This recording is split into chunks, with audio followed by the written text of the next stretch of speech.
காமராஜரை கருணாநிதி சந்தித்து எப்படியாவது தமிழ்நாட்டை காப்பாற்று கருணாநிதி இப்படின்னு சொல்லிட்டு உயிரை விட்டார் காமராஜர் இப்படி சொல்லுவதன் மூலம் தனக்கு மீண்டும் எம்பி சீட் கிடைக்கணும்னு நம்புகிறார்.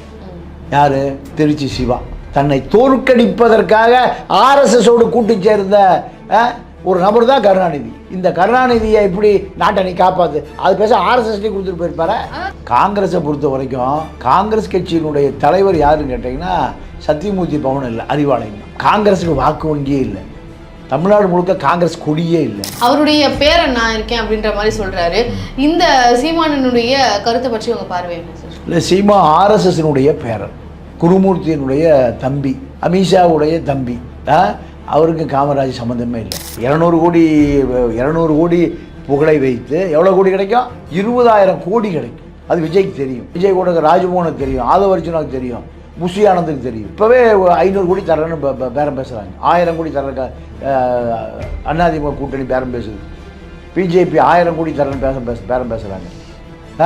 200 கோடியெல்லாம் மக்களை ஏமாற்றுவது. நேர்களுக்கு வணக்கம். இன்று நம்மோடு இணைந்திருக்கிறார் பத்திரிகையாளர் திரு தமிழா பாண்டியன் அவர்கள். வணக்கம். வணக்கம். இப்போ திருச்சி சிவா அவர்கள் வச்ச கருத்து ஒரு பெரிய பேசும் பொருளாக மாறி இருக்கு சார். அதாவது காமராஜர் அவர்கள் கருணாநிதி அவர்கள்கிட்ட தமிழகத்தை நல்லா பார்த்துக்கணும் அப்படின்னு சொன்னாருன்ற மாதிரி அவருடைய கருத்து வச்சாரு. இது சொன்னதுல இருந்து நிறைய எதிர்ப்புகளானது வந்துட்டு இருக்கு. இது முற்றிலும் பொய்யான விஷயம் அப்படின்லாம் சொல்றாங்க. இதுக்கு உங்க பார்வை என்ன சார்? இது எந்த அளவுக்கு உண்மை? அதுல திருச்சி சிவா அவர்கள் சொன்னதுக்கு இவ்வளவு தூரம் எதிர்ப்பு வருது இல்லையா? அதுக்கு என்ன காரணமா இருக்கும்? சட்டமன்ற அவருடைய பதவியே பறி போகணும், அவரை அந்த அளவுக்கு ஒரு கண்டனத்தை அவருக்கு தெரிவிக்கணும் அப்படின்ற அளவுக்குலாம் எதிர்ப்புகள் வருது. ஸோ அதுக்கு என்ன காரணமா இருக்கும்? இவருடைய கருத்து பற்றி அவங்க பார்வை. அதாவது காமராஜரை கருணாநிதி சந்தித்து எப்படியாவது தமிழ்நாட்டை காப்பாற்று கருணாநிதி இப்படின்னு சொல்லிட்டு உயிரை விட்டார் காமராஜர் இப்படி சொல்லுவதன் மூலம் தனக்கு மீண்டும் எம்பி சீட் கிடைக்கணும்னு நம்புகிறார். யார்? திருச்சி சிவா. தன்னுடைய நாடாளுமன்ற உறுப்பினர் சீட்டை தக்க வைத்துக் கொள்வதற்காக காமராஜரை சிறுமைப்படுத்தி கருணாநிதியை மேன்மைப்படுத்துவது அவருக்கு ஒரு வாடிக்கை. ஆனால் காமராஜர் மரணமடைகிற அந்த காலத்தில் மீண்டும் நாகர்கோயிலில் சுயேட்சை நிற்கிறார். காங்கிரஸ் கட்சி 2ஆக உடைஞ்சு போச்சு. இந்திரா காந்தி கட்டுப்பாட்டில் காங்கிரஸ் போயிடுச்சு. காமராஜரே விருதுநகரில் தோற்கடிக்கப்படுகிறார். தோற்கடிக்கப்பட்டு எம்எல்ஏ எலெக்ஷனில் தோற்கடிக்கப்பட்டு நாதியத்துக்கு போய்விட்டார். யார்? காமராஜர். அவரை சொந்த ஊர்லேயே அவருக்கு பெரிய தோல்வி. இந்த தோல்வியை கொடுத்தது கருணாநிதி, அண்ணாதுரை. அப்புறம் இப்படி இந்த நாட்டை நீ காப்பாற்றுன்னு கொடுத்துட்டு போயிருப்பார். அண்ணா மறைந்த பிறகு நாகர்கோயிலில் எலெக்ஷன் நிற்கிறார். நாகர்கோயிலில் கருணாநிதி என்ன பண்ணுறாரு? காமராஜரை தோற்கடிப்பதற்காக ராஜாஜி கட்சியுடைய சுதந்திரா கட்சி ஆளே இல்லாத கட்சி, அந்த கட்சிக்கு திமுக ஆதரவு கொடுக்குது. ஆர்எஸ்எஸ் பக்க ஆர்எஸ்எஸ், அது காங்கிரஸும் ஆதரவு கொடுக்குது. யாரை தோற்கடிக்க? காமராஜர் தோற்கடிக்க. தன்னை தோற்கடிப்பதற்காக ஆர்எஸ்எஸோடு கூட்டு சேர்ந்த ஒரு நபர் தான் கருணாநிதி. இந்த கருணாநிதியை இப்படி நாட்டை நீ காப்பாற்று அது பேச ஆர்எஸ்எஸ்லேயே கொடுத்துட்டு போயிருப்பாரு. அண்ணாமலை பேட்டி கொடுத்துருக்கிறாரு. காங்கிரஸை காங்கிரஸை தோக்கடிக்கிற பெரிய பங்கு கருணாநிதி அவர்கள் தான் இருக்கு. அப்படி பார்த்தா இப்போ காங்கிரஸ் கூட்டணியில இருக்கக்கூடாது, கூட்டணியிலேருந்து வெளியில வருவாங்களா, அதுக்கான தைரியம் காங்கிரஸ்க்கு இருக்கா, இப்படியெல்லாம் கேள்விகளை முன்வைக்கிறாரு. அதாவது இந்த கூட்டணியை பிரிச்சு பார்க்கணுன்றதுக்காக இப்படி வைக்கிறாரா, இல்லைன்னா காங்கிரஸ் கூட்டணியில் இருக்கிறது தவறுன்னு சொல்ல வராரா? என்ன நினைக்கிறீங்க சார்? அவர் தன்னுடைய அரசியல் இருக்குன்னு காமிப்பதற்காக காங்கிரஸை பேசுறாரு. காங்கிரஸை பொறுத்த வரைக்கும் காங்கிரஸ் கட்சியினுடைய தலைவர் யாருன்னு கேட்டிங்கன்னா சத்தியமூர்த்தி பவன் இல்லை, அறிவாலயம் தான். காங்கிரஸுக்கு வாக்கு வங்கியே இல்லை, தமிழ்நாடு முழுக்க காங்கிரஸ் கொடியே இல்லை. காங்கிரஸ் அழிந்து போய் அடக்கம் பண்ணப்பட்டு 1967 அண்ணா சோழியை முடிச்சிட்டார். காங்கிரஸை எதிர்த்து தான் அத்தனை கட்சிகளும் கூட்டணி சேர்த்தா அண்ணா அதிகாரத்துக்கு வராரு. 67 தோற்று போன காங்கிரஸே இன்னைக்கு வரைக்கும் ஆட்சிக்கு வர முடியல. 67லேருந்து வருஷம் எவ்வளோ? அது ஒரு 33, இது ஒரு 25, ஏறக்குறைய 60 வருஷமாக காங்கிரஸ் வரவே முடியல. காங்கிரஸை கூட்டணி சேர்த்து மீண்டும் அதிகாரத்துக்கு வர்றது யாருன்னு கேட்டிங்கன்னா திமுக தான். திமுகவோடு கூட்டணி சேரலைன்னா காங்கிரஸு டெபாசிட் வாங்குற கூட ஆள் இல்லை. சரி, இப்போ காங்கிரஸ் இறந்து இத்தனை வருஷம் ஆகுது அப்படின்னு சொல்றீங்க இல்லையா? இதே மாதிரி தான் சீமான் வந்து திமுகவை பற்றி சொல்றாரு. 20 வருஷம் ஆச்சு திமுக இறந்து, பாஜகன்னு ஒரு கட்சி இல்லைன்னா பாஜக வச்சு தான் திமுக வந்து உயிர் தெழுந்துட்டு இருக்காங்க அப்படின்னு சொல்றாரு. சீமானுடைய இந்த கருத்தை பற்றி உங்க பார்வை என்ன சார்? இல்லை, அவரு பாஜக பூதம் திமுகவுக்கு வாக்கு வங்கி ஆகுதுன்னு சொல்றாரு. அது அதிமுகவுக்கு ஆகுதே. அதிமுக ஜெயலலிதா மோடியா லேடியா 37 சீட் ஜெயிச்சுதே. 37 சீட்டு ஜெயிச்சுது. திமுகவுக்கு நிரந்தர வாக்கு வங்கி 20%, அதிமுகவுக்கு நிரந்தர வாக்கு வங்கி 20%. இரண்டு பேருமே பிஜேபி ஆதரவு எதிர்ப்பு வருகிற பொழுது அந்த பிஜேபி எதிர்க்கக்கூடிய மக்கள் தமிழ்நாட்டில் 20% பேர் இருக்காங்க. முஸ்லீம், கிறித்துவர், தலித் இளைஞர்கள். அது எந்த பக்கம் சாயுதோ அந்த பக்கம் அதிகாரத்துக்கு வந்துடலாம், எம்பி சீட் பிடிச்சிட்றாங்க. இதுதான் தமிழ்நாட்டினுடைய அரசியல். இது மீண்டும் மீண்டும் மாறி அதிமுக, திமுக, பிஜேபி பூதத்துக்கு எதிராக 20% ஓட்டு தமிழ்நாட்டில் இருக்குது. நான் தான் உருத்தான சொந்தம் அப்படின்ற மாதிரி சீமான் அவர்கள் வந்து சொல்றாரு. இந்த கருத்துக்கு திருச்சி சிவா அவர்களுடைய உயிரோடு இல்லைன்றதுக்காக என்ன வேணா பேசலான்னு பேசாதீங்க, அவருடைய பேரன் நான் இருக்கேன் அப்படின்ற மாதிரி சொல்றாரு.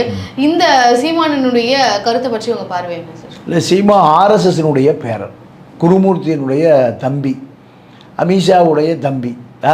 அவருக்கு காமராஜ் சம்மந்தமே இல்லை. ஏன் அப்படி சொல்றீங்க? அவர் நான் தமிழர் அப்படின்னு சொல்றாரு. இல்லை, அவர் தமிழராக இருந்தால் தமிழரை அழிக்கக்கூடியவங்க கூட எப்படி கூட்டணி சேருவார்? சங்கினா ஒன்றும் இல்லைங்க, சங்கினா தமிழன் தாங்கிறார். 4000 ஆண்டுகால யுத்தம் அது. எப்படி இந்த தமிழன் இந்த பூமி பந்தில் 200 கோடி பேர் இருந்திருக்கணும். 4000 ஆண்டுகளுக்கு முன்பு உருவாக்கப்பட்ட மதம் தான் புத்த மதம். 2000 ஆண்டுகளுக்கு முன்பு உருவாக்கப்பட்டது தான் கிறித்துவ மதம். 1500 ஆண்டுகளுக்கு முன்பு உருவாக்கப்பட்டது தான் முஸ்லீம் மதம். 4000 ஆண்டுகளுக்கு முன்பு மதம் என்று உலக பூமி பந்தில் ஒரே மதம் புத்த மதம் தான், தமிழருடைய மதம். இந்த மதத்தை ஏன் இந்த புத்தர் பிறந்த பூமியில் அந்த மதமே இல்லாமல் போச்சு? யார் அழித்தா?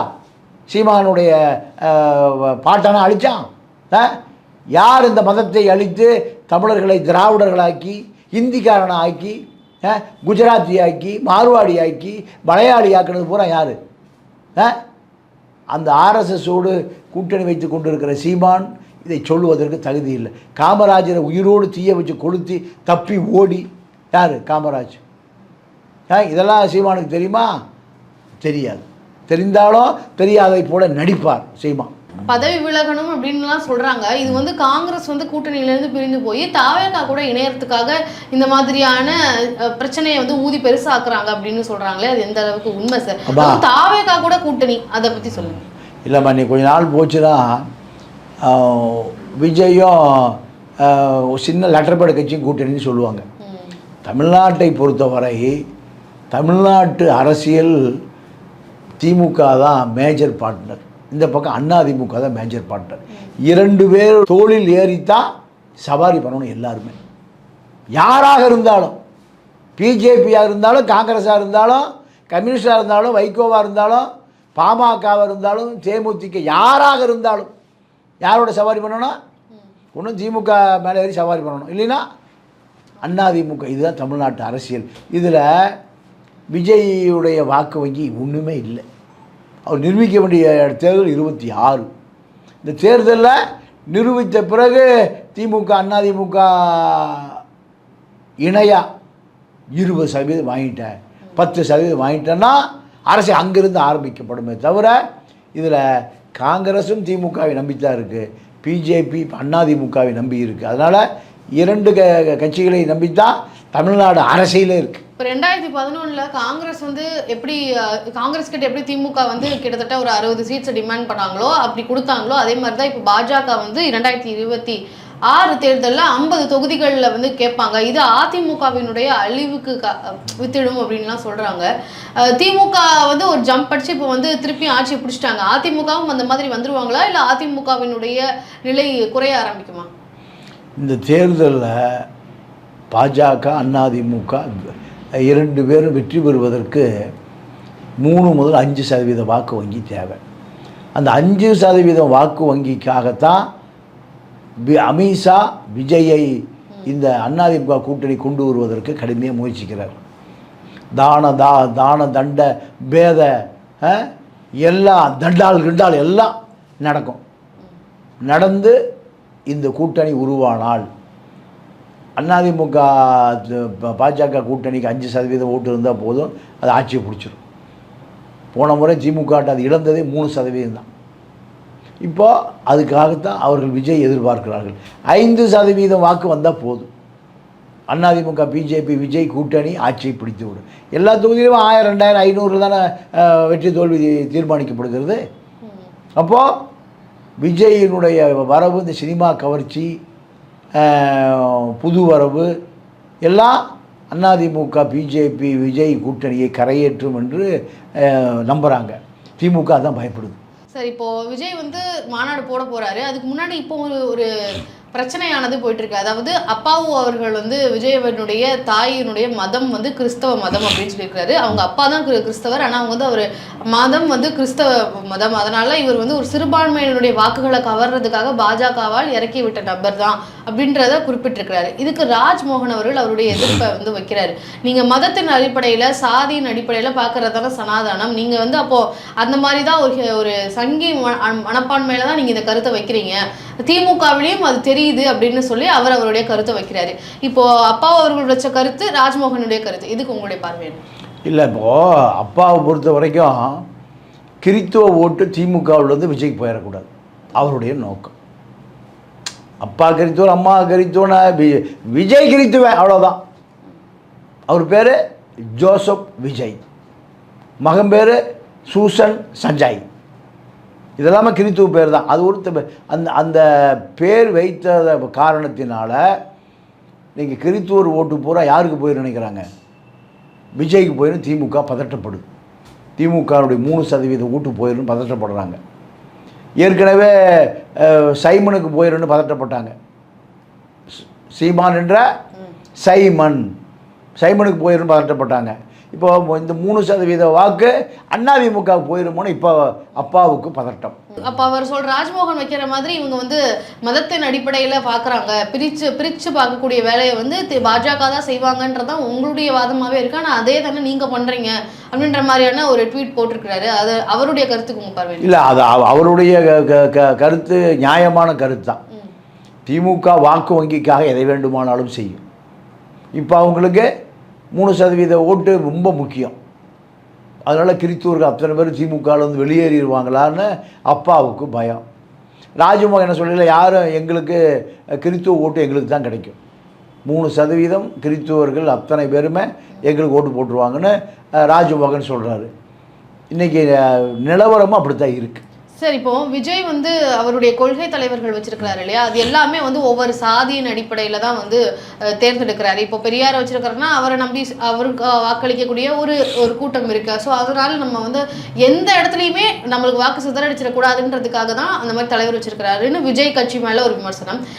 திமுகவை பொறுத்த வரைக்கும் இவங்களுமே பிரித்து ஆள்ற மாதிரி இப்போ மதத்தின் அடிப்படையில் சாதியின் அடிப்படையில் திமுகவும் பார்க்குறாங்க அப்படின்னு சொல்கிறாங்க. அப்போ ரெண்டுமே ஓட்டு கட்சி தான் அப்படின்ற அந்த ஒரு பார்வையை எடுத்துக்கலாமா? தமிழ்நாட்டில் இருக்கிற அத்தனை கட்சிகளுமே சாதி ரீதியாக, மதம் ரீதியாக, மொழி ரீதியாக, ஆனால் தேர்தல் கமிஷனுடைய சட்டத்திட்டப்படி ஒரு கட்சி ஜாதி மதம்லாம் பார்க்கவே கூடாது. ஆனால் பெரிய கட்சியான திமுக நாடார்கள் எங்கே நிறைய இருக்காங்களோ அங்கே தான் கொண்டு நாடார் வேட்பாளர் நிறுத்துவாங்க.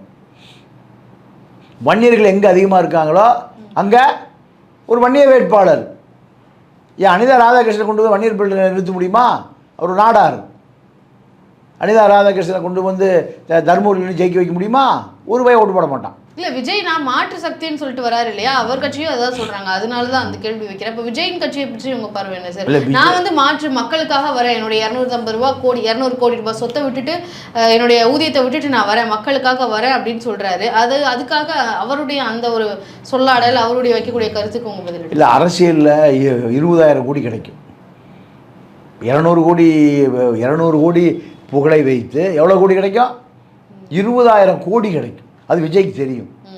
விஜய்க்கு தெரியும். விஜய் கூட ராஜ்மோகனுக்கு தெரியும், ஆதவர்ஜுனாவுக்கு தெரியும், புஷி ஆனந்துக்கு தெரியும். இப்போவே 500 கோடி தரேன்னு பேரம் பேசுகிறாங்க. 1000 கோடி தர்றக்க அதிமுக கூட்டணி பேரம் பேசுது. பிஜேபி 1000 கோடி தரேன்னு பேரம் பேசுகிறாங்க. 200 கோடியெல்லாம் மக்களை ஏமாற்றுவது. இங்கே 200 கோடிக்கு பதில் எவ்வளோ கிடைக்கும்? 2000 கோடி கிடைக்கும். அதனால் விஜயும் மக்களிடம் உண்மையை பேசுவதில்லை. விஜயம் தேர்தல் அரசியலுக்கு வந்தால் பண மூட்டைகளை நம்பித்தான் வர்றாரு. பணம் விஜய்க்காக அதிமுக பிஜேபி கூட்டணியில் சேர்ந்தால் ஒரு ஓட்டுக்கு 1000 ரூபா கொடுத்தா தான் மக்கள் ஓட்டு போடுவோம். நிறைய விஷயங்களை எங்கிட்ட பகிர்ந்துக்கிட்டதுக்கு மிக்க நன்றி. நன்றி, வணக்கம்.